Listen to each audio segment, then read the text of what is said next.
বিশ্বনবী ছাড়া কিয়ামতের ময়দানে কেউ আমাদের জন্য সুপারিশ করতে পারবে? পাগল হয়ে যাব আমরা।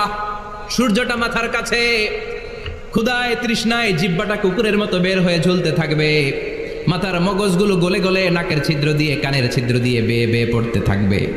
বাবা ছেলের দেখলে দিবে দৌড়, বলবে চিনি না, ইয়া নাফসি আল্লাহ আমারে বাঁচাও, ঠিক কিনা? পীর সাহেব মুরিদ রে বলবে চিনি না, মুরিদ পীর সাহেব রে বলবে চিনি না, ভাই ভাইরে চিনবে না। সব নবী আর সব উম্মতের একটাই জিকির, ইয়া নাফসি ইয়া নাফসি। নবীও জিকির করে ইয়া নাফসি, উম্মতও জিকির করে। সবাই সাইয়েদনা আদম রে ধরবে, সাইয়েদনা আদম বলবে আমি পারবো না। নূহের কাছে যাও, সাইয়েদনা নূহ বলবে পারবো না। ইব্রাহিমের কাছে যাও, সাইয়েদনা ইব্রাহিম বলবে পারবো না। মুসা আলাইহিস সালামের কাছে যাও, মুসা আলাইহিস সালাম বলবেন পারবো না। ঈসা আলাইহিস সালামের কাছে যাও, সাইয়েদনা ঈসা আলাইহিস সালাম বলে এত জায়গায় ঘুরে লাভ নাই, জায়গা মতো যাও মিয়া, জায়গা মতো যাও। মাকামে মাহমুদে বিশ্বনবীকে সেজদায় পড়ে থাকতে দেখবা। ওই নবী ছাড়া